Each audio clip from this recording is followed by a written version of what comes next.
अथ मंत्रपाठः।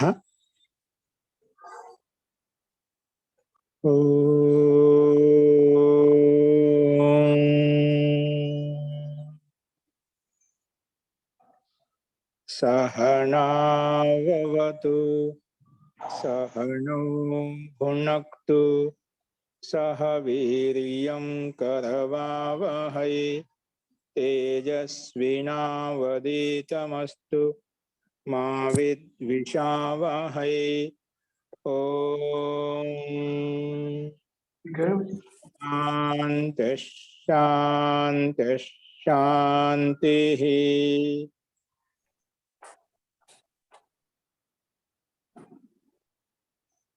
सर्वेभ्यो नमः। అందరికీ నమస్కారం అండి. మనము వచనానువాద కోముడిలో 27వ అభ్యాసం చెప్పుకుంటున్నాము. 27వ అభ్యాసంలో సంస్కృత వాక్యాలు తెలుగు వాక్యాలకు సమాధానం చూసాము. అందులో మనకు అశుద్ధ వాక్యాలు ఉన్నాయి. ఆ అశుద్ధ వాక్యాలు మనం చూద్దామండి. అశుద్ధ వాక్యాలు చూసుకోండి. అభ్యాసం 27లో అశుద్ధ వాక్యాలు శుద్ధ వాక్యాలు రాసుకోండి నీట్గా. మొట్టమొదటి అశుద్ధ వాక్యం ఏంటంటే నామః కామ నామః కామ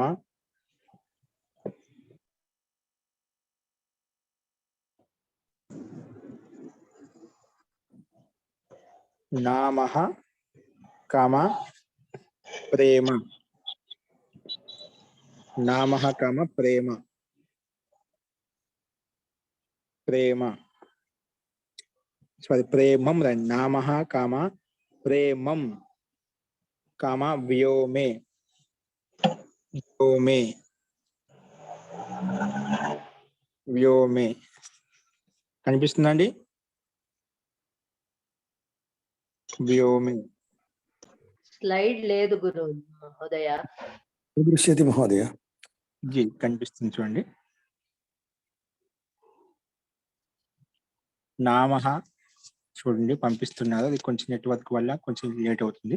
ఇదానీం ఆగచ్చతి మహోదయ. చూసుకోండి. నామః కామ ప్రేమం కామ వ్యోమే వ్యోమే. ఇవి అశుద్ధ వాక్యాలు. ఇవి అశుద్ధ వాక్యాలు.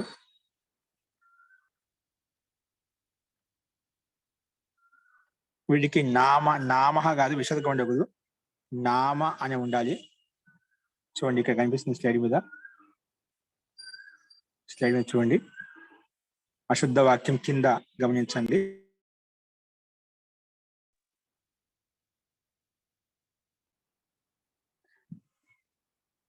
ఇక్కడ కింద గమనించండి, లైన్ గీసాను చూడండి.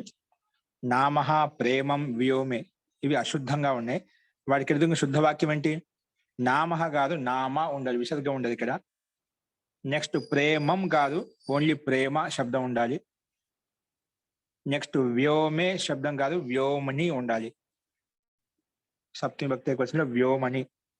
ఇక్కడ శబ్ద రూపాలు తప్పించారు, అవి మనం ఈ రకంగా అర్థం చేసుకోవాలి. నామః కాదు, నామ. ప్రేమం అశుద్ధ వాక్యం ఇచ్చాడు, శుద్ధ వాక్యం ప్రేమ. వ్యోమే అని సప్తమి భక్తి క్వశ్చన్ తప్పించాడు, వ్యోమ్ని అలా ఉండాలి. ఓకే, నియమ శబ్ద రూపం ఇది. నెక్స్ట్ రెండవ వాక్యం అశుద్ధ వాక్యం. కుంభకారః ఘటః పృథివీం స్థాపయతి. ఇది తప్పిచ్చాడు వాక్యం. కుంభకారః ఘటః పృథివీం స్థాపయతి. పృథివీం స్థాపయతి. కుంభకారః ఘటః పృథివీం స్థాపయతి. ఏముండాలి శుద్ధ వాక్యము? కుంభకారః ఘటం. ఘటం అనేది కర్మపదం అండి. కర్మ అంటే ద్వితీయ భక్తిలో ఉండాలి. అక్కడ అశుద్ధ వాక్యాన్ని ఘటః అని విసర్గం పెట్టారు. విసర్గం పెట్టకూడదు, పైన బింది పెట్టాలంట. ఘటం ద్వితీయ భక్తి ఏకవచనంలో. ఇక్కడ పృథివీం అని ద్వితీయ భక్తి కాదు, సప్తమి భక్తి రావాలి. పృథివ్యాం పృథివ్యాం, కుంభకారః ఘటం పృథివ్యాం స్థాపయతి, కుంభకారః ఘటం పృథివ్యాం స్థాపయతి. పృథివ్యాం ఇక్కడ పక్కన స్థాపయతి రాయలేదు, మనకు అశుద్ధ వాక్యం ఇచ్చిన రాసుకోవచ్చు. రాసుకోవచ్చునా? ఏంటండి? భూమౌ సప్తమి. భూమ కూడా పెట్టుకోవచ్చు. ఇక్కడ మనకు పృథివీ అన్ని కూడా చెప్పుకోవచ్చు, ఇబ్బంది. పృథివ్యాం లేదా భూమౌ, భూమౌ స్థాపయతి. కుంభకారః ఘటం పృథివ్యాం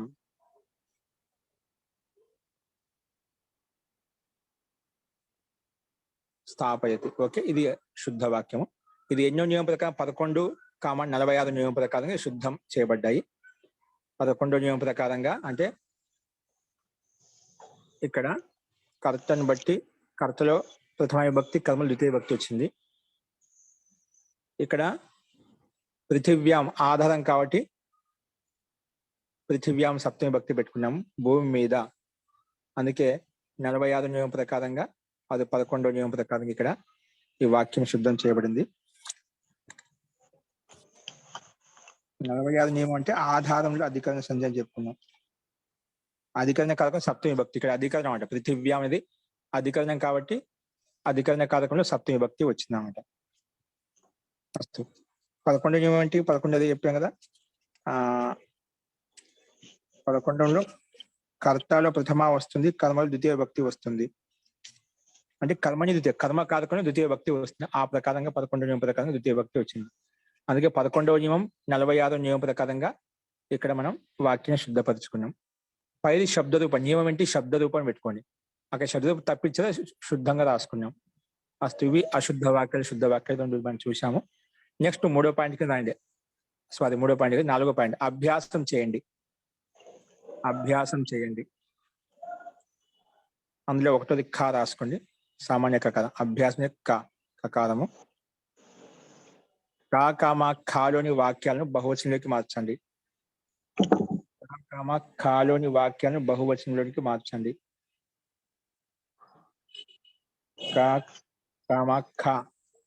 లోని వాక్యాలను బహువచనంలోనికి మార్చండి. బహువచనంలోకి మార్చండి.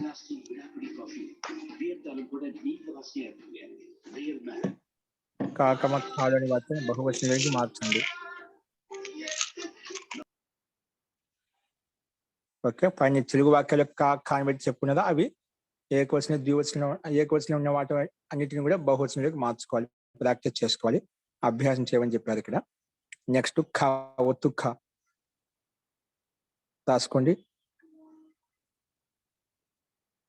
నామన్ కామ ఒత్తు ఖాలో నామన్ కామ ప్రేమన్ కామ వ్యోమన్. నామన్, ప్రేమన్, వ్యోమన్ ఈ శబ్దాలకు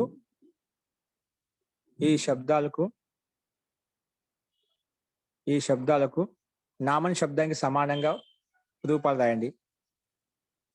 ఈ శబ్దాలకు నామన్ శబ్దానికి సమానంగా రూపాలు పూర్తిగా రాయండి. ఈ శబ్దాలకు నామన్ శబ్దానికి సమానంగా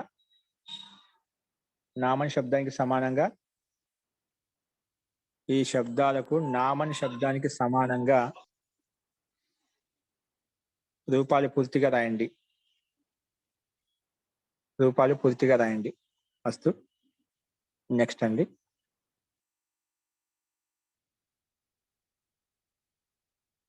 నెక్స్ట్ గా తీసుకోండి. శ్రు కామ ఆప్ కామ శ్రు కామ ఆప్ కామ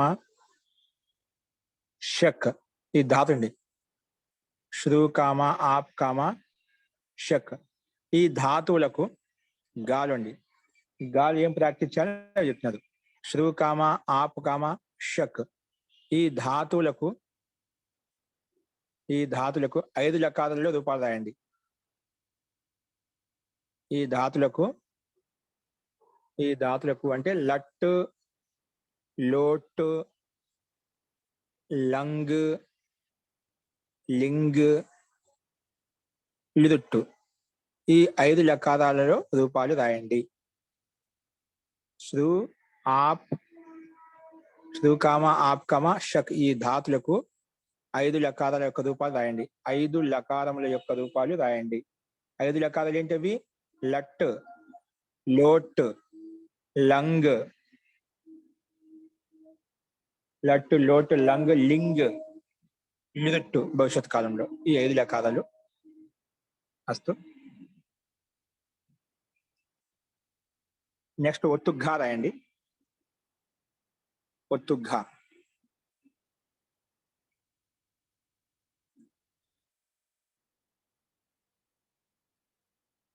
ఈ ధాతువులకు షానస్ ప్రత్యయాల యొక్క రూపాలు రాయండి. ఈ ధాతువులకు షానస్ ప్రత్యయం యొక్క రూపాలు రాయండి. ఈ ధాతువులకు షానస్ ప్రత్యయం యొక్క రూపాలు రాయండి. ఈ ధాతువులకు షానస్ ప్రత్యయం యొక్క రూపాలను రాయండి. ఈ ధాతువులకు షానస్ ప్రత్యయం యొక్క రూపాలను రాయండి.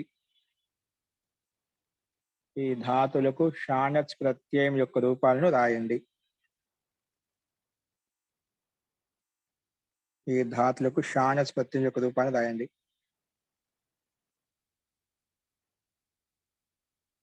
నెక్స్ట్ అవి రాయాలి కదా. షానస్ ప్రత్యయం రూపాలు ఎట్లా? ఏ ధాతువులకు రాసుకోండి, పక్కన డాష్ ఇచ్చేసి. యాచ్ కామ అంటే ఈ ధాతువులకు షానస్ ప్రత్యయం రూపాలు. షానస్ ప్రత్యయం తీసుకొచ్చి ఎలా షానస్ ప్రత్యయం తీసుకొచ్చి ఎలాంటి రూపాలు వస్తాయి అవి రాయాలన్నమాట. యాచ్ కామ, ముద్దు కామ, ముద్దు. యాచ్ కామ, ముద్దు కామ. వృత్, వృత్ కామ, వృత్. వృద్ధ కామ, వృద్ధ, వృద్ధ. As, as. ఈ 5 ధాతులకు షానస్ ప్రత్యయం వస్తే రూపాలు ఎలా ఉంటాయో అవి రాయాలన్నమాట. యాచ్కి యాచమాన, ముదుకి మోదమాన, వృత్తికి వర్తమాన, వృద్ధికి వర్ధమాన, యజ్కి యజమాన అలా రూపాలు వస్తాయండి. ఓకే, అవి రాయాలి. వీటి క్షత్రియ ప్రత్యయం యొక్క రూపాలు అంటాం. అస్తు. కింద 5వ పాయింట్ రాయండి. సంధి చెయ్యండి. సంధి చెయ్యండి. సంధి చెయ్యండి. ఏంటి సంధి అని విడదీసి చెప్పుకున్నా ఇవన్నీ కలిపి రాయాలి. సద్ ప్లస్ కర్మ. ఏ సంధిది? ఇది చరత్వ సంధి. చర్ అంటే వర్గాల యొక్క, అంటే వర్గాల యొక్క ప్రథమాక్షరం కానీ, వర్గాల యొక్క ద్వితీయాక్షరం కానీ, వర్గాల యొక్క తృతీయాక్షరం కానీ, వర్గాల యొక్క చతుర్థాక్షరం కానీ ఉంటే ఆ అక్షరాల స్థానంలో ఏమొస్తుంది? అదే వర్గం యొక్క మొదటి అక్షరం వస్తుంది. అదే వర్గం యొక్క మొదటి అక్షరం వస్తుంది అన్నమాట. అది చెప్పిన ఖరిచ, ఖరు వర్ణములు. కానీ ఎప్పుడు వస్తుంది? పక్కన వర్గాల యొక్క ప్రథమాక్షరం కానీ, వర్గాల యొక్క ద్వితీయాక్షరం కానీ పక్కన ఉంటేనే. లేదా ష, ష, స ఈ 3 దంత సకారం, తాళవి సకారం లేదా మూర్ధన్య సకారం, ఇందులోంచి ఏదో ఒక సకారం పక్కన ఉంటే, అంటే వర్గాలకు ప్రథమాక్షరాలు కానీ ద్వితీయాక్షరం ఏదో ఒకటి ఉండాలి. లేదా ఈ 3 దంత సకారం, తాళవి సకారం, మూర్ధన్య సకారం నుంచి ఏదో ఒక సకారం ఉంటే అప్పుడు ఆ ముందున్నటువంటి వర్గాక్షరం ఏదైతే ఉందో ఆ వర్గం యొక్క మొదటి అక్షరం పెట్టుకుంటాం. ఓకే, సో సద్ ప్లస్ కర్మ. ఇక్కడ తవర్గం యొక్క అక్షరం ఉంది కాబట్టి అదే వర్గం యొక్క మొదటి అక్షరం వస్తుంది, తా వస్తుంది. అందుకే సద్ ప్లస్ కర్మ సత్ కర్మ అలా వస్తుంది. సద్ ప్లస్ కర్మ సత్ కర్మ. నెక్స్ట్ సద్ ప్లస్ పాత్రం. ఇప్పుడు పక్కన వర్గం యొక్క ప్రథమాక్షరం ఉంది, పాత్రలో ప్రథమాక్షరం, కర్మలో ప్రథమాక్షరం కవర్గం. అలాగే అన్నిట్లో చూసుకోవాలి మనం. సత్ ప్లస్ పాత్రం సద్ ప్లస్ పాత్రం సత్ పాత్రం అంటే మంచి పాత్ర, సత్కర్మ మంచి కర్మ. అలాగా సద్ ప్లస్ పాత్రం సత్ పాత్రం. సద్ ప్లస్ పాత్రం ఇజ్ ఈక్వల్ టు సత్ పాత్రం.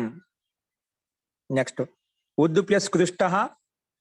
దకార స్థానంలో అదే వర్గం యొక్క మొదటి అక్షరం వస్తుంది. దకార స్థానంలో అదే వర్గం యొక్క మొదటి అక్షరం. ఉద్ ప్లస్ కృష్ట ఉత్కృష్ట. ఉద్ ప్లస్ కృష్ట ఉత్కృష్ట. ఉద్ ప్లస్ కృష్ట ఉత్కృష్ట. నెక్స్ట్ ఉద్దు ప్లస్ సాహ ఉత్సాహ. ఉద్దు ప్లస్ సాహ దకారం ఉంది, అదే వర్గంకి మొదటి అక్షరం తకారం వస్తుంది. ఉత్సాహ. ఉద్దు ప్లస్ సాహ ఉత్సాహ ఉత్సాహ అలా వస్తుంది.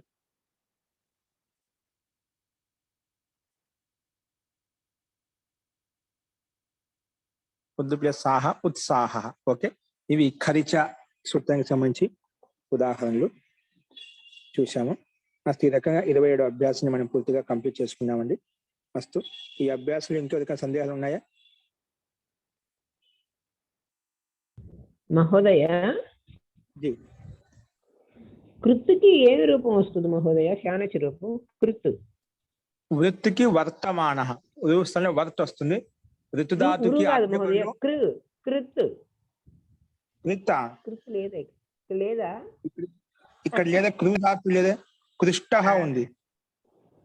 వృద్ధు యజ్. యజ్కి ఏమొస్తుంది మహోదయ? యజమాన. యజమాన అంట కదా, యజమాడు. దీంతో యజ్ఞం కాదా ఇక్కడ? శానస్ ప్రత్యయం ఏమిటి? శానకి ఆనా మిగులుతుంది. యజమాన. ఆనాకి ముందు మా పెట్టుకుంటాం, అందుకే యజమాన అయిపోయింది. నేను కృత్ ఏంటండి? సరే మహోదయ, నేను లేని ఒకటి రాసుకున్నా, అందుకని అడిగాను. కృత్ అని రాసుకున్నా, అది ఇక్కడ లేవలేదు. అభ్యాసం ఇక్కడ మనం కంప్లీట్ చేసుకున్నాము. నెక్స్ట్ 28వ అభ్యాసం నీటిగా మొదలు పెట్టుకోండి. అభ్యాసం 28. అభ్యాసం 28 రాసుకోండి. స్లైడ్ కనిపిస్తుంది చూడండి మీకు. ఇది స్లైడ్ పెట్టండి. అభ్యాసం 28. ఉత్సాహ సత్కారక ఏం సంధి మహోదయ? అది ఏంటి? ఈ చరత్వ సంధి. ఇక్కడ ఉత్సాహలో వర్గం మొదటి అక్షరానికి ఏముంది? వర్గాల యొక్క ప్రథమాక్షరం, ద్వితీయ, తృతీయ, చతుర్థ అక్షరం ఏదో ఒక అక్షరం ఉండాలి, ఉంది. ఆ అక్షరస్థానంలో అదే వర్గం యొక్క మొదటి అక్షరం రావాలి అంటే పక్కన ఏముండాలి? పక్క పదానికి మొట్టమొదటి అక్షరము వర్గాల యొక్క ప్రథమాక్షరం కానీ ద్వితీయాక్షరం కానీ ఇవి లేకుంటేనా షా షా సా ఉండాలి. ఇక సా ఉంది కాబట్టి ఆ ముందు ఉన్న దాంట్లో అదే వర్గం యొక్క మొదటి అక్షరం వచ్చింది. ఉద్దు కదా, ఉద్దు అనే దకారము అంటే తవర్గము. ఆ తవర్గానికి మొదటి అక్షరం వస్తుంది, తకారం వస్తుంది, అందుకే ఉత్ సాహ ఉత్సాహ అయిపోయింది. ఓకేనా? ఉత్సాహ. ఈ సంధినేమో స్థత్వ సంధి మహోదయ. ఇది చరత్వ సంధి. చెరు చేస్తాం. చెర్ అంటే చెరు ప్రత్యాహారంలో మొత్తం వర్గాలకి ప్రథమాక్షరాలు వస్తాయి. చెర్ అనగానే అన్ని చెరులు ఉంటే, ఇప్పుడు జస్ అనగానే మొన్న వర్గాలకి తృతీయాక్షరాలు వస్తాయి. అలాగే చెరులు అనగానే అన్ని వర్గాల యొక్క ప్రథమాక్షరాలు వస్తాయి. అందుకే చరత్వ సంధి. చెరు చేస్తాం కాబట్టి చెరు వస్తుంది కాబట్టి చరత్వ సంధి అంటాం. అస్తు మహోదయ. ఓకే, ఇప్పుడు పెట్టుకుని హెడ్డింగ్ పెట్టుకుని అభ్యాసం 28 7/7/2002. ఇది డేట్ వేసినట్టున్నాను ఇక్కడ. అస్తు. శబ్దకోశ. ఇప్పుడు ఎంతవరకు చెప్పి 540 శబ్దాలు చెప్పుకునే ఎంతవరకు. ఇప్పుడు ఈ అభ్యాసం 20 కలుపుకుంటే 520 శబ్దాలు ఉన్నాయి మనకు. ఓకే, ఇంకా రాబోయే అభ్యాసాలు 20, 20, 40 మొత్తం 600 శబ్దాలు మనం ధాతులు, అవ్యపదాలు, క్రియా విశేషణ పదాలు ఇవన్నీ కొత్త చెప్పుకున్నాం. వాటిని ఉపయోగించి వాక్య నిర్మాణం మనం చూసాం. అస్తు. రాసుకోండి. శబ్దకోశం. ముందుగా శబ్దాహ ఎడ్డి పెట్టుకోండి. శబ్దాహ అంటే శబ్దాలు. ఇక్కడ కొన్ని కుటుంబ సభ్యులు ఉపయోగిస్తున్నామట. అన్నను, అక్కను, చెల్లిని ఏమంటాం, మామను ఏమంటాం, అత్తమ్మని ఏమంటాం, నాన్నమ్మని ఏమంటాం. ఇటువంటి కుటుంబ సభ్యుల్లో ఉండేటువంటి లౌకిక వ్యవహారాలకు సంబంధించి పేర్లు ఇక్కడ ఇవ్వబడ్డాయి. అస్తు. శబ్దాహ అంటే శబ్దాలు. ఇవి కకారంలో వస్తాయి. మొట్టమొదటి కాలో రాసుకోండి. మొట్టమొదటి శబ్దాన్ని అగ్రజహ అంటే అన్న, పెద్ద, ఇంటిలో పెద్ద అన్న ఎవరైతే ఉంటుందో వారు. అగ్రజ అంటే అగ్రజుడు అంటే పెద్దవాడు, పెద్దన్న. అగ్రజ. నెక్స్ట్ అనుజ చిన్నవాడు. అగ్రజ పెద్దవాడు, పెద్దన్న. అనుజ చిన్నవాడు అంటే చిన్నన్న లేదా చిన్నవాడు అని. చిన్నవాడు అని రాసుకోండి. పెద్దవాడు, చిన్నవాడు. అనుజ చిన్నవాడు అంటే తమ్ముడు. అగ్రజ అంటే అన్న అని రాసుకోవచ్చు, అనుజ చిన్న తమ్ముడు అని రాసుకోవచ్చు, అట్లా రాసుకోవచ్చు. నెక్స్ట్ పితృవ్య చిన్న అన్న. పితృవ్య అంటే చిన్న అన్న, నాన్న తమ్ముడు, చిన్న అన్న. అట్లా అంటే పితృవ్య అంటాం. నెక్స్ట్ మాతుల. మాతుల అంటే మామ, మేనమామ అంటాం కదా, అది మాతుల అంటాం. మాతుల.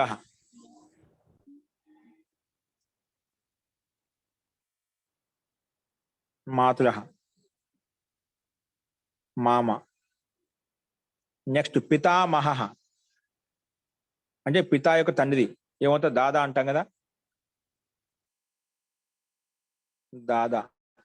పితామహ ఏమంటాం, తండ్రి యొక్క తండ్రిని ఏమంటాం, ఒక్కొక్కరు ఒక రకం పిలుస్తారండి. కొంత తాతయ్య అంటారు. తాత అనేది అమ్మమ్మ, అమ్మ నాన్న అంటారు అన్నమాట తాత అని చెప్పి. ఇద్దరిని అంటారు మహోదయ తాత అని. ఇద్దరిని అనొచ్చా? ఓకే. జేజీ అంటారు మహోదయ. జేజీ. జేజీ మహోదయ. జేజీ, జే అబ్బా, అబ్బా అంటారు అన్నమాట. అబ్బా. అబ్బా జేజీ. అబ్బా అంటే అదే, అబ్బా అంటే నాన్ననే అబ్బా రూపం వచ్చిన. అబ్బా అంటే ఏంటి, నాన్న అని అర్థం. అది సంస్కృత పనిలో అబ్బా. అయ్యా అబ్బా అంటాం కదా, అవి వాటిని అబ్బా అని చెప్పే రూపం మరి. జేజీ అబ్బా అని. ఫస్ట్ ఇక్కడ అవ్వ తాతని అంటారు. అమ్మమ్మను తండ్రి సార్. తండ్రిని అబ్బా, నాన్నమ్మను జేజీ అంటారు అన్నమాట. అట్లా కొన్ని చోట్ల భిన్నంగానే పిలుస్తూ ఉంటారు. నాన్నమ్మను డైరెక్ట్ పిలుస్తారు నాన్నమ్మ అని చెప్పి. అస్తు. సో ఇక్కడ పితామహ అంటే దాదా అనే తాతయ్య రాసుకోండి. పితామహ దాదా అనే తాతయ్య. మీకు వాడుక భాషలో ఎలా ఉపయోగిస్తే అలా రాసుకుని ఇబ్బంది లేదు. మీకు దాని యొక్క అభిప్రాయం తెలియాలి. పితామహ తండ్రి యొక్క తండ్రిని పితామహ అంటాం సంస్కృతంలో. నెక్స్ట్ మాతామహ. మాతామహ అంటే మాత యొక్క తండ్రి, అతన్ని తాతయ్య అంటాం. మాతామహ. ఓకే. నెక్స్ట్ పౌత్ర. పౌత్రుడు మనవడు. పౌత్ర అంటే మనవడు. పౌత్ర అంటే మనవడు. పౌత్ర అంటే మనవడు. శ్వశూర. శ్వశూర అంటే మామయ్య. అంటే ఇంటికైతే కొత్తగా వధువులు వెళ్తారు, వధువు వెళ్తుంది అక్కడ మామగారు మహోదయ. మామగారు. శ్వశుర అంటే మామగారు, మామయ్య అంటారు. అత్తమ్మ పిల్లనిచ్చిన మామ మహోదయ. పిల్లనిచ్చిన మా అంటే మామని అవుతాడు. భార్యకు తండ్రి. మాతులు అంటే మేనమామ. భర్తకు తండ్రి కూడా, ఈ అమ్మాయికి మామయ్య అవుతాడు కదా. అక్కడ భర్త అక్కడ మామయ్య అవుతాడు, పిల్లిచ్చిన తండ్రి. ఇక్కడ అబ్బాయి తండ్రి కూడా ఇక్కడ అమ్మాయికి మామయ్య అవుతాడు. చుట్టుపక్కల మామయ్యని పిలుస్తారు. అదే మాతులు అంటే మేనమామ. మాతులు మేనమామ వస్తాడు. సరే. శ్వశుర అంటే మామగారు. నెక్స్ట్ శ్వశ్రు అంటే అత్తగారు, అత్త. శ్వశ్రు విసర్గం వస్తుందండి, విసర్గం మర్చిపోదు. అక్కడ శ్వశుర విసర్గం ఉంది, ఇక్కడ శ్వశ్రు మర్చిపోయి విసర్గం ఉండదండి. ఇక్కడ దీర్ఘాలకు విసర్గం ఉండదు. శ్వశ్రు దీర్ఘం తీసేయండి.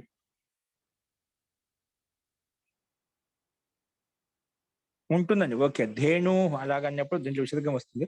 శ్వశ్రు విసర్గం పెట్టుకోండి. శ్వశ్రు అంటే అత్తమ్మ, అంటే అత్తగారు, మామగారు, అత్తగారు. ఓకే. భగిని అంటే చెల్లెలు.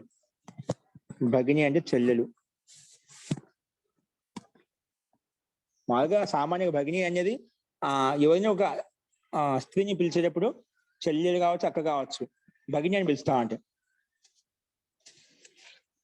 చెల్లి అక్క అంటున్నారు. అలాగే సామాన్యంగా బహన్ చెల్లి లేదా అక్క ఇద్దరు తీసుకోవచ్చు. సామాన్య భాష సోదరి అని రాసుకోవచ్చు మహోదయ. సోదరి భగిని సోదరి, చెల్లి లేదా అక్క అని తీసుకోవచ్చు అన్నమాట.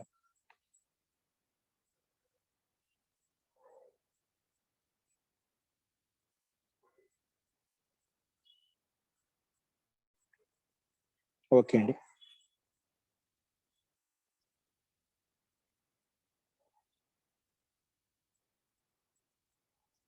ఇవి మనకు శబ్దాలండి. ఇప్పుడు ధాతు రాసుకోండి. ధాతవ హెడ్డింగ్ పెట్టుకోండి. నీట్గా. ధాతవ అంటే ధాతువులు, ధాతవ ధాతువులు. క్రూ ధాతు, ఏ ధాతు ఇచ్చాండి? క్రూ ధాతు. సారీ, కురు కాదు, క్రీ ధాతుని. కురు అంటే అర్థం మారిపోతుంది. క్రీ ధాతుని కొనడం. క్రీ ధాతు కొనడం, కొనే అర్థంలో ఈ ధాతు వచ్చింది. క్రీ ధాతు. ఇక్కడ దీనికి పక్కనే రాసుకోండి, ఇక్కడ ఇవ్వలేదు, చిన్న డాష్ ఇచ్చి క్రీణాతి. ఏం రాసుకుంటారు? క్రీణాతి.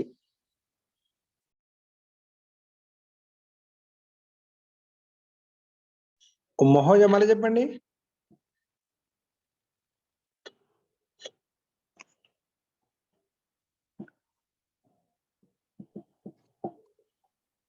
క్రీణాతి సార్, క్రీణాతి రూపం.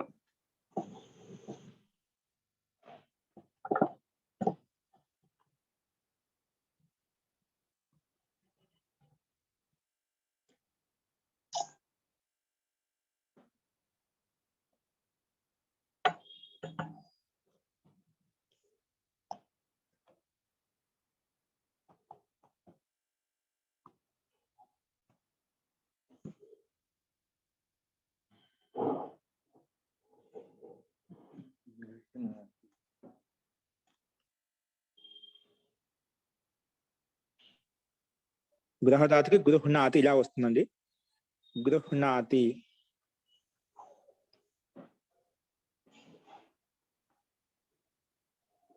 గృహ్ణాతి. గృహ్ణాతి అంటే అర్థం మహోదయ? గృహ్ణాతి అంటే గ్రహించడం. మహోదయ హాకి హలంతమా మహోదయ? హలంతం అండి, గ్రహ హలంతం అండి. నెక్స్ట్ జ్ఞాధాతు. జ్ఞాధాతు తెలుసుకోవడం. జ్ఞాధాతు తెలుసుకోవడం. జానాతి. జ్ఞాధాతు తెలుసుకోవడం.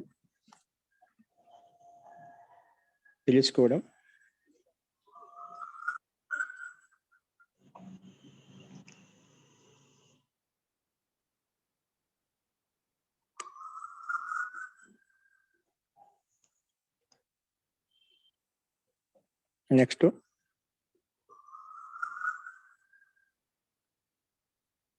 శుభధాతు అండి, శోభించడం. శుభధాతుకి శోభించడం. శోభాయమానంగా ఉంది, శోభిస్తున్నది అంటుండే కదా, శోభిస్తుంటే బాగా ప్రకాశిస్తున్నది, అలా తీసుకోవచ్చు. శోభాయమానం ప్రకాశిస్తుంది. ఆత్మనేపది ధాతువా మహోదయ? శుభ శోభతే శోభే, అవునండి, ఆత్మనేపధాతు.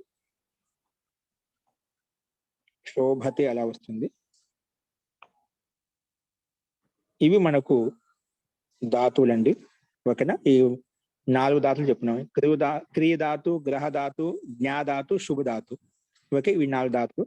నెక్స్ట్ గా అని పెట్టుకోండి, హెడ్డింగ్ గా అని పెట్టి రాసుకోండి. ఒత్తుగా పెట్టండి.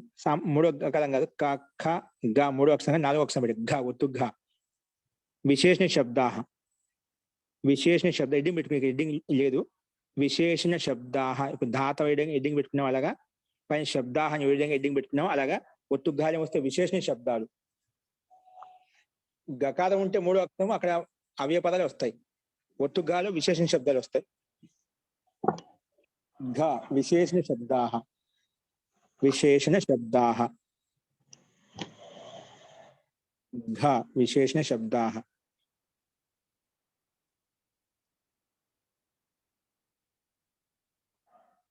రాసుకోండి. అది మొట్టమొదటి విశేషణ. కతి శబ్దం. కతి శబ్దం. కతి శబ్దం. కతి శబ్దం. కతి అంటే ఎన్ని. కతి దినాని సంతి, ఎన్ని రోజులు ఉన్నాయి. కతి రూప్యకాని సంతి, ఎన్ని రూపాయలు ఉన్నాయి, ఎంత ఉంది. కతి జనాహ సంతి, ఎంతమంది జనులు ఉన్నారు. కతి జనాహ సంతి, అలా ఎన్ని, ఎంత అని అర్థం చేసుకుంటాం. ప్రశ్నార్థకం. ప్రశ్నార్థకంలో. నెక్స్ట్ శ్వేత తెలుపు. ఇక్కడ వర్ణాల పేరు శ్వేత తెలుపు వర్ణం. మహోదయ జీ మహోదయ శుభ అంటే శోభించడం కూడా మన విశేషంలో వస్తుంది కదా మహోదయ కాదా? ధాతు అనేది శోభించడం కాదు, ఆ ధాతు తీసుకుని విశేషణంలో ఇక ధాతులు వేరు, విశేష శబ్దాలు వేరు. ఏం శోభిస్తుంది? శోభి శబ్దాన్ని తీసుకోవచ్చు, మనం తీసుకోవాలి, ఏదైనా తీసుకోవచ్చు. కానీ ధాతు మనకి ఇచ్చాడనమాట. శోభాయమానంగా ఉండి ధాతుగా తీసుకు. శోభతే రామ, రామస్య ముఖం శోభతే, రాముని యొక్క ముఖం శోభతే, శోభిస్తున్నది. ఇక్కడ విశేషం కాదు, విశేషణ. శోభతే అన్నది రామ సంజ్ఞావాచకం అయింది, శోభతే అన్నది విశేషం అవుతుంది కదా, విశేషణం. ఇది విశేషణము, రామ విశేషం అవుతుంది కదా అని డౌట్. రామస్య ముఖం శోభతే, కిం శోభతే? ముఖం శోభతే. శోభతే అనేది విశేషం కాదు, అది అది ప్రకాశిస్తున్నమాట. ప్రకాశం ఏంటంటే ఉత్తమం అస్తి, శోభనం అస్తి, అటువంటి శబ్దం తీసుకో. రామస్య కథం అస్తి, శోభనం అస్తి. క్రియాపదం అవుతుందా మహోదయ? క్రియాపదాన్ని ఉపయోగించుకున్న దాన్ని విశేషంగా తీసుకోవచ్చు, కానీ భావం మారిపోతున్నాడు. ఇప్పుడు ముఖం శోభనం అస్తి, శోభనం ఏదానికి? ముఖానికి శోభనం. శోభనం ముఖం అస్తి, ముఖానికి విశేషణంగా వస్తుంది. శోభనం ముఖం అస్తి, శోభాయమానంగా ఉంది, ఉత్తమంగా ఉంది, అందంగా ఉంది, అలాగా. అస్తు.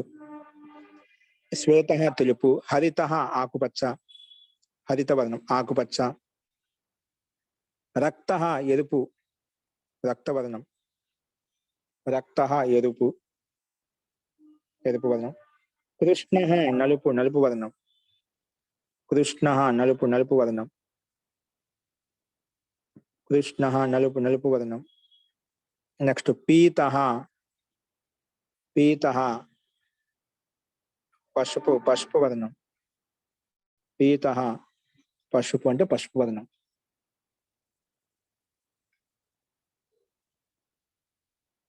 పసుపు అంటే పసుపు వర్ణం. నెక్స్ట్ నీల, నీలవర్ణం. నీల అంటే నీలవర్ణం,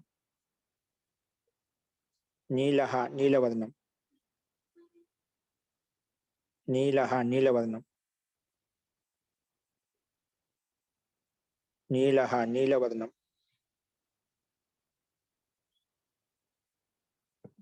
నీల అంటే నీలవర్ణం. ఓకే, ఇవి విశేషణ శబ్దాలు. నీలం పుష్పం, పీత పుష్పం, కృష్ణ పుష్పం, ఇలా కృష్ణ ఏదైనా కావచ్చు, కృష్ణ వర్ణం. ఇవన్నీ విశేషాలకి తీసుకుంటాం. ఓకేనా? కృష్ణ పలకం మహోదయ. కృష్ణ పలకం, రక్త పుష్పం, హరిత పుష్పం, ఇవన్నీ ఉంటాయన్నమాట. కొన్ని మందార పుష్పాల్లో కృష్ణ నలుపు వర్ణంలో ఉంటాయి కదా, మందారం పూలోను నలుపులో. ఈ మధ్యన మందార పుష్పాలు అన్ని రంగుల్లో కనిపిస్తుంటాయి, హైబ్రిడ్ అని చెప్పి కొత్త కొత్త. ఈ మధ్య కాలంలో అన్ని రంగులు వస్తున్నాయి మహోదయ. అంత ముందు ఒకటే మందారం అంటే ఎరుపు. నలుపు రావట్లేదు మహోదయ, నలుపు రాదు మందారం. నలుపు మేము కూడా చూడలేదు మహోదయ, నలుపు మేము కూడా చూడలేదు. నల్ల పువ్వు, ఆకుపచ్చ పువ్వులు మేము కూడా చూడలేదు, ఇంకా మిగతా కలర్లు ఉన్నాయి. నలుపు అయితే ఏ పువ్వులు లేవు అనిపిస్తుంది నాకు. మిగతా రంగులు భిన్నంగా ఉండొచ్చు కానీ భిన్న భిన్నంగా. నలుపులో అయితే ఇంతవరకు ఏవి కనిపించలేదు, ఏ పుష్పాలు, సామాన్య పుష్పాలు. నల్ల కలువలు ఉంటాయి అంటారు కదా. ఏంటండి? నల్ల కలువ పువ్వులు ఉంటాయి అంటారు కదా మహోదయ. అది మన నల్ల నువ్వు, నల్ల నువ్వు, కలువ, కలువ, కలువ, అది కవిలోకంలో వర్ణిస్తారు అంతే. ఇది మామూలుగా ఏం లేవు, కవులు వర్ణిస్తారు అంతే. కవిలోకంలో కొన్ని సాహిత్యంలో చెప్తారంతే. నల్ల కలువలు లేవు, విశేషంగా వర్ణిస్తారంతే. విశేషం పువ్వులకే రావాల్సిన అవసరం లేదు. కృష్ణ పలకం, కృష్ణానికి సంబంధించి ఎన్నో ఉంటాయి కదా. నల్ల గులాబీ ఉంది మహోదయ. నల్ల కలువ అంటే నల్ల గులాబీ ఉంది. నల్ల కలువ అంటే నలుపు అంటే నీలం కంటిని కాదండి, కంటిలో ఉన్న పాపని నల్ల కలువుగా సాహిత్యంలో వర్ణిస్తారండి కవులు. అట్లా అది నల్ల కలువ. అది కూడా ఒక పక్షంలో వీళ్ళు ఏదో చెప్తున్నారు, వాళ్ళు అది ఉపమానంగా చెప్తారు. ఓకే, అది ఓకే అండి. నల్ల గులాబీ ఉపమాలంకారంగా చెప్తారు. నల్ల కలువ అనేది కంటిని ఆ కదలడం నల్ల కలువ కదిలినట్టు ఉంటుంది అని చెప్పని అట్లా జీ జీ జీ అస్తు అంటే ఏదోటి చూస్తే మనకు అది తెలిసే ఉంది. నెక్స్ట్ రాసుకోండి సూచన. సూచన రాసుకోండి. కాలో అగ్రజ శబ్దం ఉంది, అక్కడి నుంచి మొదలుకొని మిగతా శబ్దాలను కూడా ఏ శబ్దాలు ఏది ఎలా నడుస్తాయి. అగ్రజ డాష్ స్వసుర అంటే అగ్రజ శబ్దం నుండి మొదలుకొని స్వసుర శబ్దం వరకు రామ శబ్దానికి సమానంగా రూపాలు నడుస్తాయంట. స్వసుర దాని పక్కన భగిని శబ్దం ఉంది, అది నడవదు మన, అందుకే దాన్ని వదిలేసాం అక్కడ. భగిని శబ్దము నదీ శబ్దానికి సమానం నడుస్తుంది మళ్ళీ. ఓకేనా? అగ్రజ నుండి స్వసుర శబ్దం వరకు రామ శబ్దానికి సమానంగా రూపాలు నడుస్తాయి. రామ శబ్దానికి సమాన రూపాలు నడుస్తాయి. పక్కనే అదుగు రాసుకుని భగిని శబ్దం మాత్రం నదీ శబ్దానికి సమానం నడుస్తుంది. భగిని దీర్ఘం అండి.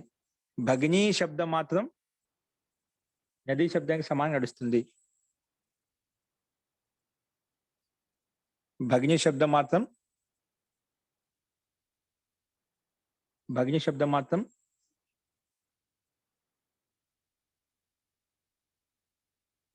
భగిని శబ్దం మాత్రము ఈకారాంత స్త్రీలింగం. దీర్ఘికా స్త్రీలింగం అండి. నదీ శబ్దానికి సమానం నడుస్తుంది. ఓకే, నెక్స్ట్ కృ ధాతు ఒత్తుఖ రాసుకోండి. కృ ధాతు నుండి జ్ఞా ధాతు వరకు, కృ ధాతు నుండి జ్ఞా ధాతు వరకు కృ ధాతునకు సమానంగా క్రీ ధాతు మహోదయ. క్రీ ధాతు. క్రీ ధాతు నుండి జ్ఞా ధాతు వరకు క్రీ ధాతునకు సమానంగా, క్రీ ధాతునకు సమానంగా రూపాలు నడుస్తాయి. క్రీ ధాతునకు సమానంగా రూపాలు నడుస్తాయి.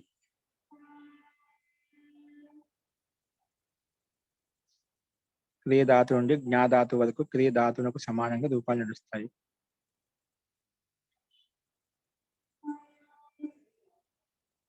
ఓకే, అస్తు. ఇవి మనకు శబ్దకోశం చెప్పుకున్నాను. వ్యాకరణం రాసుకోండి. వ్యాకరణం చెప్పుకోబోయే అంశాలు ఏంటి? ఏకా కామ ద్వి, ఏకా కామ ద్వి, కామ తుమున్. అంతకన్నా ముందు షానిస్ ప్రత్యయాన్ని ఉపయోగించి చెప్పుకున్నాం. ఇప్పుడు తుమున్ ప్రత్యయాన్ని ఉపయోగించి శబ్దాలు ఎలా ఉంటే చూస్తా ఉంటాం. తుమున్ అంటే చతుర్థి విభక్తి యొక్క అర్థం వస్తుంది. తుమున్లో చతుర్థి విభక్తి యొక్క అర్థం వస్తుందంట. చతుర్థి విభక్తి యొక్క అర్థం ఏంటి? కొరకున్ కై, అదే అర్థము తుమున్ ప్రత్యయంలో కూడా అదే అర్థం వస్తుంది. అస్తు ఏకా కామ ద్వి కామ తుమున్, తుమున్ ప్రత్యయ, తుమున్ ప్రత్యయ కామ క్రీ ధాతు, ఇంకో ధాతుని క్రీ ధాతులు ఇక 5 లెక్కలు నేర్చుకుంటాం. క్రీనాతి, క్రీనీత, క్రీనంతి, ఇది గ్రూపులు పెడతారు. ఇవి 5 లెక్కలు రాసుకోండి. నెక్స్ట్ విసర్గ సంధి. అంతకనేమో చిరత్వ సంధి చెప్పుకున్నాము, జషత్వ సంధి చెప్పుకున్నాము. ఇప్పుడు విసర్గ సంధి చెప్పుకున్నాం అండి. విసర్గ సంధి ఏ సంధి? విసర్గ సంధి అంటాం. విసర్గ సంధి.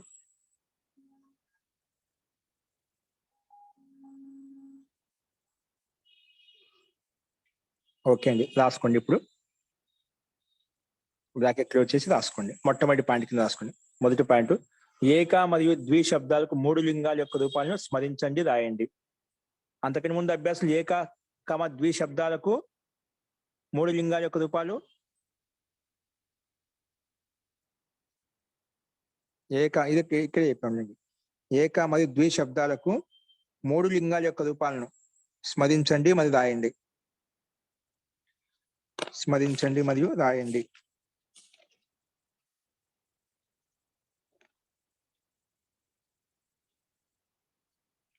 నెక్స్ట్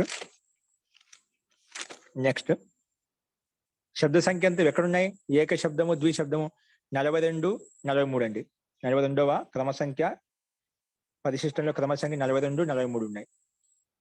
ఏక మరియు ద్వి శబ్దాలకు 3 లింగాల యొక్క రూపాలను స్మరించండి, రాయండి. స్మరించండి మరియు రాయండి.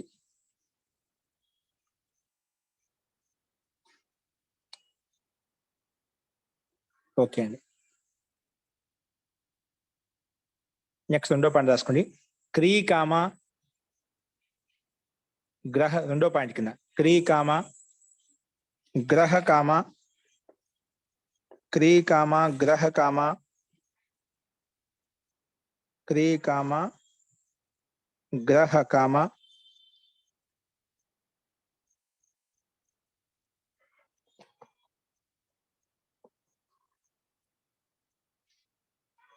జ్ఞా క్రీ కామ గ్రహ కామ మరియు జ్ఞాధాతు.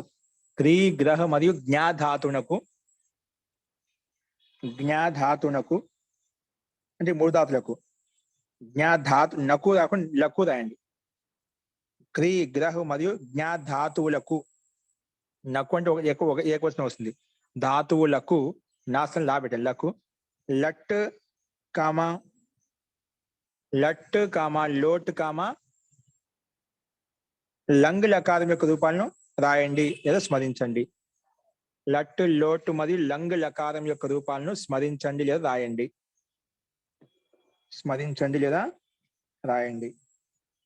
ధాతు సంఖ్య ఎంత? 37, 38, 39 క్రమంగా ఉన్నాయండి.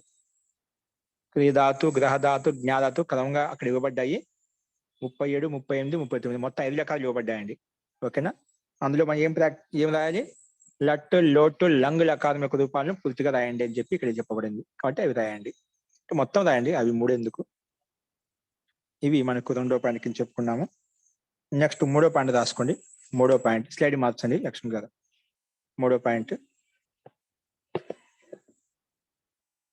పాయింట్ కతి శబ్దం గురించి అండి. కతి 3వ పాయింట్ ఏంటి? 1వ పాయింట్లో ఏక మరియు ద్వి శబ్దాలకు 3 లింగాల యొక్క రూపాలు రాయమని చెప్పాము. 2వ పాయింట్లో క్రీ గ్రహ మరియు జ్ఞాధాతులకు లట్టు లోటు లంగ్ లకారం రూపాలు రాయమని చెప్పాము. ఇప్పుడు 3వ పాయింట్లో కతి శబ్దం అండి. కతి శబ్దం యొక్క రూపము బహువచనంలో నడుస్తుంది. ఒక శబ్దం ఇచ్చింది ఇక్కడ కతి. 3వ పాయింట్ కతి శబ్దం యొక్క రూపము బహువచనంలోనే నడుస్తుంది. ఇది ఎల్లప్పుడు బహువచనం నడుస్తుంది. కతి శబ్దం యొక్క రూపం బహువచనంలోనే లేదా బహువచనంలో మాత్రమే నడుస్తుంది రాయండి. ద్వివచనంలో కానీ ఏకవచనం దీనికి ఉండదండి. కతి శబ్దానికి ఏకవచనం రూపము ద్వివచన రూపం ఉండదు. డైరెక్ట్ గా ఒకే రూపం ఉంటుంది, బహువచన రూపం ఉంటుంది అన్నమాట. అన్ని లింగాల్లో అంటే అన్ని విభక్తుల్లో నిత్య బహువచనాంతలే ఉంటాయట. అందుకే కతి శబ్దం యొక్క రూపము బహువచనంలో మాత్రమే నడుస్తుంది. నెక్స్ట్ బహువచనంలో మాత్రం నడుస్తుంది చెప్పిన అది ఎలా నడుస్తుంది? ఈ శబ్దానికి ప్రథమ ద్వితీయ అవన్నీ రాయాల్సిన అవసరం లేదు, రాసేయండి. నడుస్తుందని చెప్పి డాష్ పెట్టి రాయండి కింద. కతి కామ ఈ శబ్దానికి ప్రథమ ద్వితీయ విభక్తి మొదలగు రూపాలు క్రమంగా ఈ విధంగా నడుస్తాయి. ఇదంతా రాయాల్సిన డైరెక్ట్ రాసేయండి. బహువచనం నడుస్తుంది ఎలాగంటే అని రాసేయండి. ఎలాగా అంటే మహోదయ ఇది 3 లింగాల్లో నడుస్తుందా మహోదయ? ఒకటే లింగం నిత్య బహువచనం. అన్నిటికీ 3 లింగాలు ఇదే ఉంటుందండి. అన్నిటికీ ఇదే ఉంటుంది. పుల్లింగమైనా స్త్రీలింగమైన నపుంస అన్నిటికీ ఇదే ఉంటుంది అన్నమాట. నిత్య బహువచనమే ఉంటుంది. రాసుకోండి. కతి కామ ఇది ప్రథమ విభక్తిలో, ఇది ప్రథమ విభక్తి బహువచనం అన్నమాట. మళ్ళీ 2వ కతి ఇది ద్వితీయ విభక్తి బహువచనం. ఇది ద్వితీయ విభక్తి బహువచనం. నెక్స్ట్ తృతీయ విభక్తిలో కతిభిః తృతీయ విభక్తి బహువచనం. నెక్స్ట్ చతుర్థ కతిభ్యః చతుర్థ విభక్తిలో కతిభ్యః. పంచమ విభక్తిలో మళ్ళీ కతిభ్యః. చతుర్థ విభక్తి పంచమ విభక్తిలో కతిభ్యః. షష్ఠీ విభక్తిలో కతీనాం.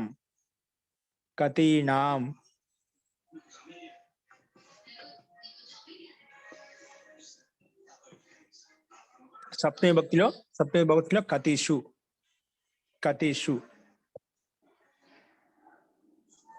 కతీషు రూప్యకేషు కృతవాణి. ఎన్ని రూపాయలు కొన్నావు? ఓకే, అలాగా.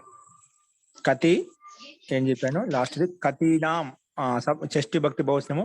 కతీషు సప్తమి భక్తి బహువచనం. ఇక్కడ సంబోధన విభక్తి అంటే ఉండదు. ఈ లెక్క ఉంటాయన్నమాట.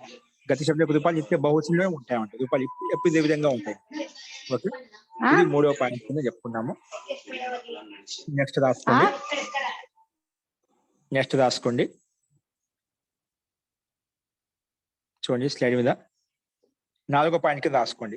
ఇప్పుడు ఇంతకు మనం అగ్రజః అనుజః అని పుల్లింగం యొక్క రూపాలు తీసుకున్నాం. వాటికి స్త్రీలింగాలు ఎలా వస్తాయి? అగ్రజః అంటే అన్న అని చెప్పాం, అనుజః తమ్ముడు అని చెప్పుకున్నాం. అగ్రజః అంటే అన్న, అనుజహ అంటే తమ్ముడు, అన్న తమ్ముడు. పితృవి అంటే చిన్న అన్న, మాతుల అంటే మామ, మేనమామ, ఇవన్నీ దాదా తాత ఇవన్నీ చెప్పుకున్నాం. వీటికే స్త్రీలింగాలు ఏమొస్తాయి? పుల్లింగాలు చెప్పే స్త్రీలింగం చెప్పుకోవాలి కదా, కాబట్టి అవి రాసుకోండి. ఇప్పుడు అగ్రజ ఉంది పుల్లింగంలో అన్న, దానికి దీర్ఘం పెట్టిన అగ్రజ, అక్క అయిపోతుంది. జా పెడితే అక్క అయిపోతుంది. అనుజ, అనుజహకి అనుజ, ఇక తమ్ముడు అన్నా ఇక చెల్లి అంటాం.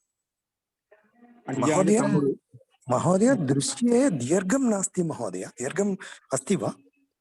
ఎక్కడ? అగ్రజ అగ్రజ పుల్లింగంలో అగ్రజ ఉంది, దానికే దీర్ఘం పెడితే స్త్రీలింగం అయిపోతుంది, అక్క అయిపోతుంది. అస్తు అస్తు మహోదయ.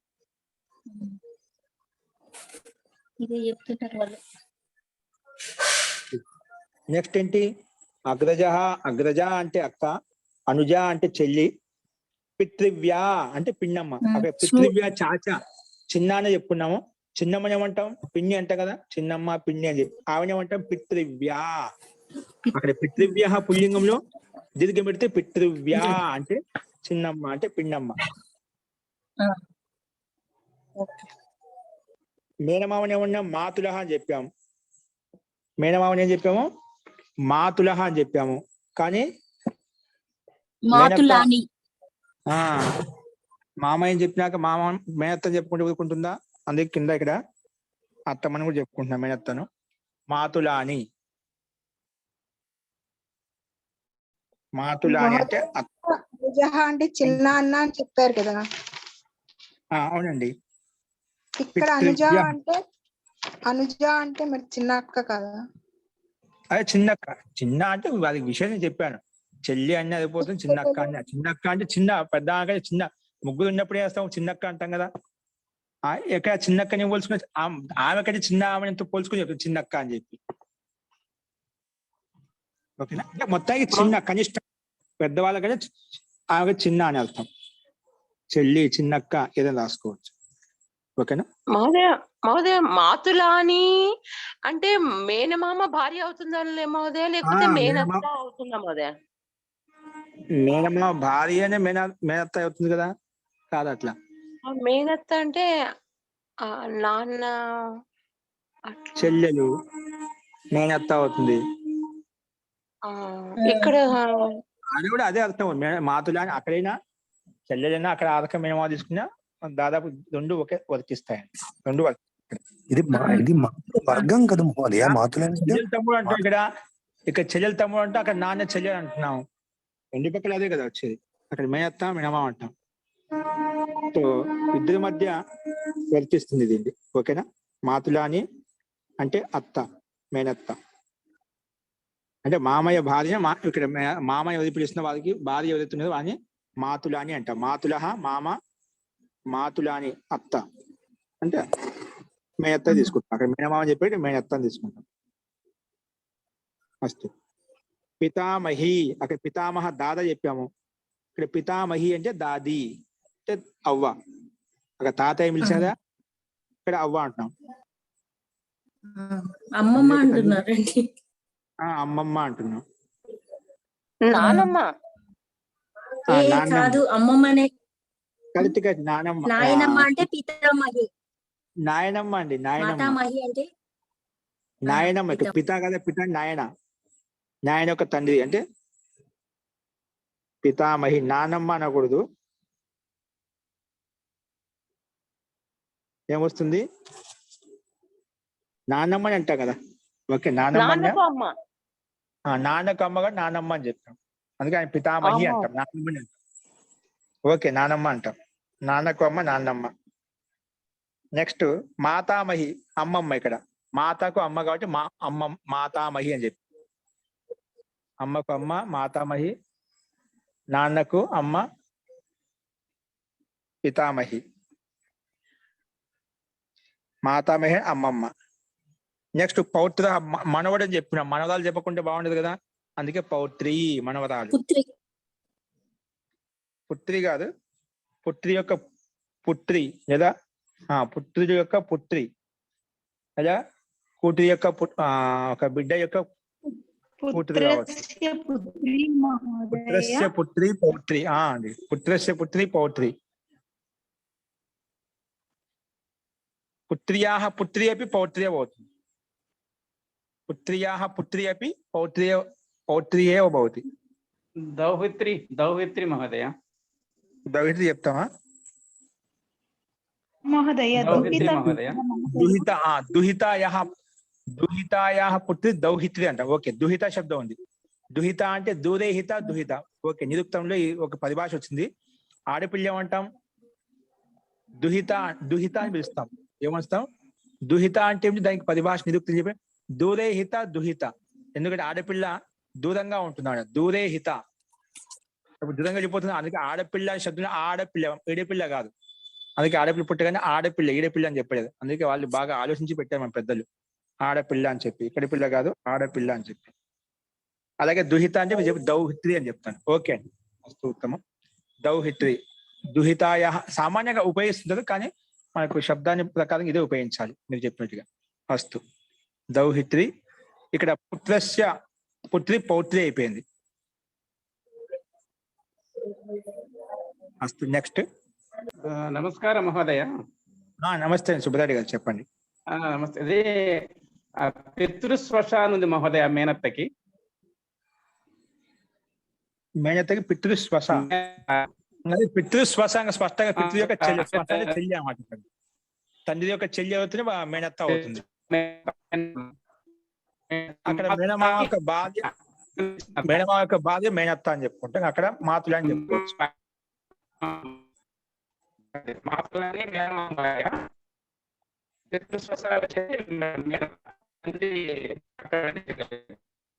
జీ మీ వాయిస్ కట్ అవుతుందండి, వాయిస్ కట్ అవుతుంది. నమస్తే. సరే మహోదయ. కొంచెం బ్రేక్ అవుతుంది, అప్పుడు కట్ అవుతుంది. ఓకే, పితృస్వశ. శ్వాస అంటే అక్కడ చెల్లెలు అన్నమాట. కాబట్టి ఇక్కడ పితృస్వశ స్పష్టంగా ఉంది. పితృస్వశ అంటే తండ్రి యొక్క చెల్లెల్ని మనం మేనత్త అంటాం కదా. అదే మహోదయ. జీ జీ ఓకే, అది కూడా అంటే సామాన్యంగా మనం చెప్తుంటాం మాతుల అని, మాతుల అని చెప్పి. అది సహజంగా కొన్ని పూర్తి శబ్దాలు మనకు అది కూడా ఉపయోగించుకోవచ్చు స్పష్టత కోసం. అస్తు, ఇవి మనకు పైన చెప్పిన పుల్లింగ శబ్దాలకే. వీటికి దీర్ఘాలు పెట్టుకుంటేనా ఏమవుతుంది? స్త్రీలింగ రూపాలుగా మారిపోతాయి. అవి మనం చూసాం. ఓకే, ఇప్పుడు 5వ పాయింట్ కింద రాసుకోండి. 5వ పాయింట్. గురువు గారు, శ్వశురః మామయ్య తర్వాత శబ్దం చెప్పారు కదా శబ్దాల్లో, అది ఏంటి ఒకసారి మళ్ళీ చెప్తారా? శ్వశ్రూహు అంటే అత్తమ్మ, అత్తగారు. శ్వశ్రూహు అంటే వైఫ్ యొక్క అమ్మ, మామగారు అని చెప్పారు. మామగారి భార్య అత్తగారు. శ్వశ్రూహు అంటామంట హిందీలో. అదే అత్తగారు అని అంటారు కదా సార్, లైక్ హస్బెండ్ వాళ్ళ అమ్మ. హస్బెండ్ వాళ్ళ అమ్మ అత్తగారు. హస్బెండ్ వాళ్ళ నాన్న మామగారు. ఇక్కడైనా భార్య యొక్క తండ్రి,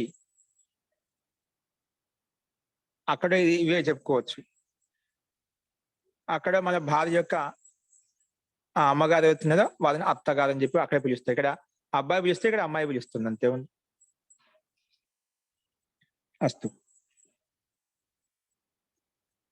5వ పాయింట్ రాసుకున్న ఒకటి. 5వ పాయింట్. ఇప్పుడు మాతులాని దీర్ఘం పెట్టుకున్నాం. మాతామహి ఇక్కడ దీర్ఘం వస్తుంది. మాతామహి అంటే అమ్మమ్మ. మాతామహి. అలాగే పౌత్ర పౌత్రి దీర్ఘం. దీర్ఘాలు పెట్టుకుంటే అవి స్త్రీలింగ రూపాలు అయిపోతాయండి. అస్తు నియమం. ఇప్పుడు 5వ పాయింట్ రాసుకోండి. 1 నుంచి 10 వరకు క్రమవాచక సంఖ్యా శబ్దాలు అంటే క్రమంలో 1వది 2వది 3వది అని చెప్తాం కదా. మాలో 1 2 3 క్రమ సంఖ్యలు చెప్పినవారు. ఇది 1వది 2వది అని చెప్తాం. అలా చెప్పేటప్పుడు ఎలా ఉపయోగిస్తాం రాసుకున్నాం. 1 నుంచి 10 వరకు క్రమవాచక సంఖ్యేయ శబ్దాలు. 1 నుంచి 10 వరకు క్రమవాచక 1 నుంచి 10 వరకు క్రమవాచక సంఖ్యా శబ్దాలు. ఏకం ద్వే తీని చత్వారి పంచ షట్ అవి సప్త అవి కాదండి. 1 నుంచి 10 వరకు క్రమవాచక క్రమాన్ని తెలియాలి. పదం చెప్పాలి క్రమం. ఇప్పుడు 1 2 అంటే 1 సంఖ్యలతో క్రమం తెలియజేది అక్కడ.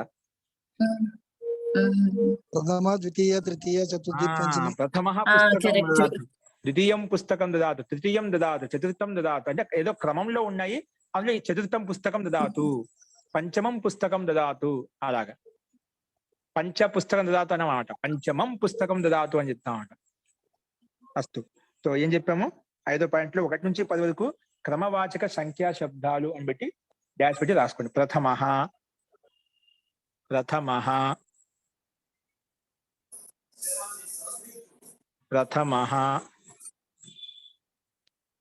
చూడ కనిపిస్తున్నాయి.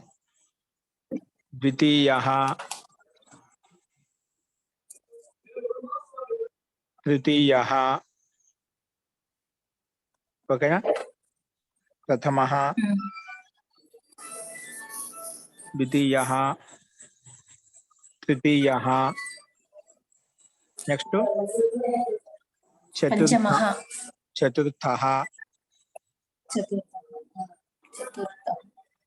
పంచమః, షష్ఠః. ఓకే, షష్ఠః, సప్తమః,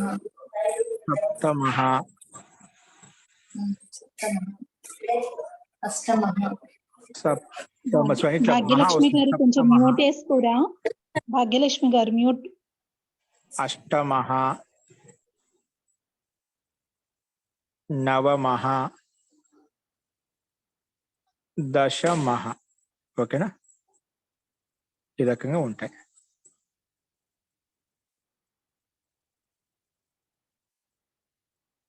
సప్తమః, అష్టమః, నవమః, దశమః. ఇవి ఈ క్రమంగా అంటే 1వది 2వది 3వది అని చెప్తాం కదా. అలాంటి క్రమంలో చెప్పేటప్పుడు ఇలా ఉపయోగించాలి. ఏకా ద్వే త్రీని చత్వారి పంచషప్ అలా ఉపయోగించకూడదు. ఓకేనా? క్రమంలో ఉండి చెప్పేటప్పుడు ఇట్లాగే చెప్పుకోవాలి మనం. ఇంకా 11 నుంచి 12 ఎలా అని కూడా మనకు దక్షిణావధి కొమ్ము చెప్పుకున్నాం. ఇక్కడ మనకి ఇంత సామాన్య కొన్ని చెప్పుకున్నాము. అలాగా 11 నుంచి కూడా ఎట్లా ఉపయోగించాలి, అట్లా 100వ సంఖ్యను ఉపయోగించాలి, 100 తర్వాత కూడా సంఖ్యలు ఎలా ఉపయోగించాలని చెప్పి దక్షిణావధి కొమ్ములు అక్కడ విపులంగా విస్తరంగా చెప్పుకున్నామండి మనం. ఫస్ట్ ఇక్కడ పర్యాప్తం మనకు ఒక 10 సంఖ్యలు. ఓకే, ఈ రకంగా మనము నియమాలు కొన్ని వ్యాకరణ అంశాలు చూసాము. నెక్స్ట్ నియమం 70 ఉంది. నియమం 70 రేపు చెప్పుకున్నాం అండి. 70వ నియమం సంస్కృత వాక్య తెలుగు వాక్యాలని కూడా అవి రేపు చెప్పుకున్నాం. రేపు ఒకసారి మీరు ఈ సంస్కృత వాక్యాలు మీ గ్రూపులు పెడతారు, రేపు ఎక్స్ప్లెయిన్ చేస్తాను. ఇది మీకు అనుకూలంగా ఉన్న వాళ్ళు రాసేసుకోండి. సంస్కృత వాక్య తెలుగు వాక్యాలు రాసుకొని వచ్చండి. ఓకే, 70-71 నియమం రేపు చెప్తాను. సంధి సూత్రము, తుమ్ముని ప్రత్యయాన్ని ఉపయోగించి ప్రత్యయం ఎలా, శబ్దం ఎలా ఉంటుంది, అదుపు ఎలా తయారవుతుంది, వాటి యొక్క అర్థం ఎలా ఉంటుంది. ఓకేనా? అది గ్రూప్ లో మీకు పెట్టే ఉంటుంది నాకు తెలిసి, రాసుకోండి. రేపు ఎక్స్ప్లెయిన్ చేసినప్పుడు ఇంకా త్వరగా అయిపోతుంది. మనం రేపు ఇక్కడ వీలైతే అర్థం ఏంటంటే రాసుకొని కూడా వచ్చేయండి. ఓకే, అర్థమైతే ఇబ్బంది లేదు. ఓకేనా? ఆ ప్రయత్నం. ఇక్కడ దశమకి విసరకుండా మహోదయ, దశమః విసర్గ ఉంటుంది. దశమః, నవమః ఉంటుంది. సరే మహోదయ, ఇవన్నీ రామశబ్దానికి సమానంగా నడుస్తాయి. ఇవన్నీ రామశబ్దానికి సమానంగా.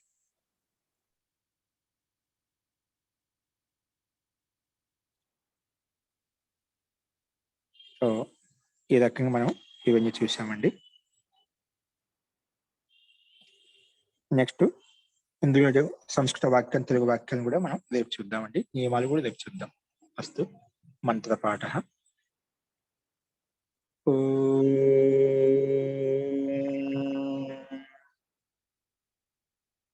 సర్వే భవంతు సుఖినః, సర్వే సంతు నిరామయాః, సర్వే భద్రాణి పశ్యంతు, మా కశ్చిద్ దుఃఖభాగ్ భవేత్. ఓం శాంతి శాంతి శాంతి. సర్వేభ్యో నమః. అందరికీ నమస్కారం అండి. నమస్తే మహోదయ.